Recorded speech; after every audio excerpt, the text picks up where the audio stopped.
अपनी संस्कृति का मूल नहीं पहचाना तो भटक रहे हैं। भैया जिस चांद पर जाने के लिए लोग आज प्रयास कर रहे हैं, वो चांद बचपन में हमारा मामा हुआ करता था। तब मैंने लिखा कि गाय माता क्या थी हमारी संस्कृति। लोगों के पास घर बहुत बड़े नहीं थे, पर दिलों में लोग हजारों समाया करते थे। लोगों के पास बहुत सारे साधन संसाधन नहीं थे, परंतु एक दूसरे के प्रति प्रेम और समर्पण था। तब मैंने लिखा कि गाय माता, बिल्ली मौसी और मामा हमारा मून हुआ करता था। जब इस 6 इंच की स्क्रीन में नहीं सिमटे थे ना, तब जीवन में एक सुकून हुआ करता था। बहुत बढ़िया। 6 इंच की स्क्रीन में सिमट गए हैं हम। तब मैंने लिखा था कि सोशल वोशल के चक्कर में भटकन भरी जवानी है, लाखों खाई में कूद पड़े पर फिर भी वही कहानी है। और इस नई पीढ़ी के थक जाने का एक यह भी कारण है, चाहत नई मंजिल की है पर राहें वही पुरानी है। चाहत नई मंजिल की है पर राहें वही पुरानी है। हमें कुछ नया करना है, अपने जीवन को अच्छा बनाना है। राम के ऊपर की 4 पंक्तियां आपको सौंपता हूं, आप सुनिएगा, इनको अपने जीवन में उतार सके तो उतारिएगा। कौन थे राम बीतरागी सर्वज्ञ केवली, भगवान श्री राम के चरणों में अपनी पंक्तियां रखता हूं। संभाल सको तो संभालना कि राम चाहते तो वे कोमल महलों में भी रह सकते थे।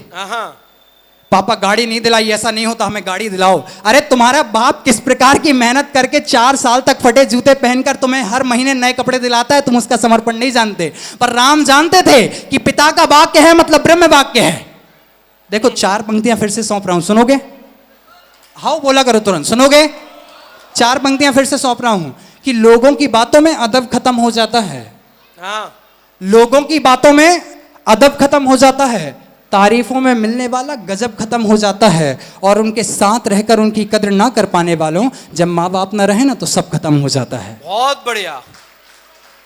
तब श्री राम की वो पंक्तियां तो मैं सौंपता हूं कि राम चाहते तो वे कोमल महलों में भी रह सकते थे, अपने पिता से अधिकार वे क्रोधित हो कह सकते थे, पर यश वैभव में रम जाते और राजगद्दी पर ठन जाते तो वे एक राजा तो बन जाते, पर श्री राम ना बन पाते। बहुत सुंदर। राम वन गए तब जाकर के राम बन गए। जब वे जंगल में गए, जब 14 वर्षों का वनवास किया, तब जाकर के श्री राम बने। और यहां पर स्त्रियां महिलाएं बैठी हैं, अपने काव्य पाठ की अंतिम 4 पंक्तियां रखता हूं और तुम्हें कुछ एक नई सीख के तौर पर देता हूं। सबसे पहले तो अपनी बेटी को सेल्फ डिफेंस जरूर सिखाओ। अपनी बेटी को फास्ट फूड खाने के लिए मना करो ना करो, पर सेल्फ डिफेंस इतना सिखा दो कि कल के दिन कोई बदतमीज जब उसके साथ बदतमीजी करे तो वो उसे मुंह तोड़ जवाब दे सके। ये जरूरी है।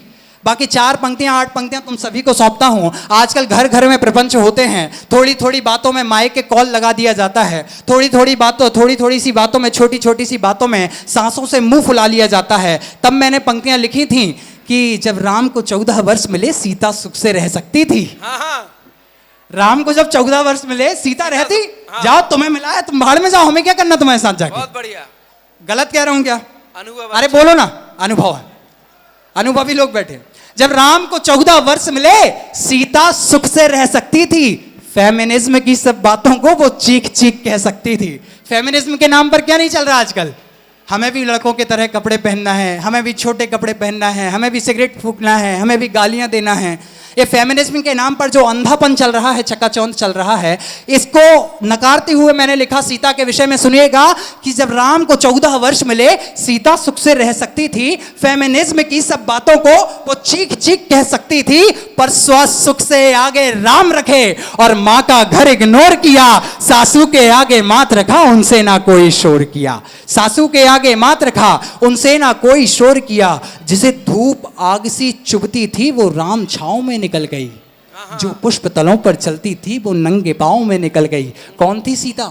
सुकुमारी थी, यश वैभव के साथ रहने वाली थी।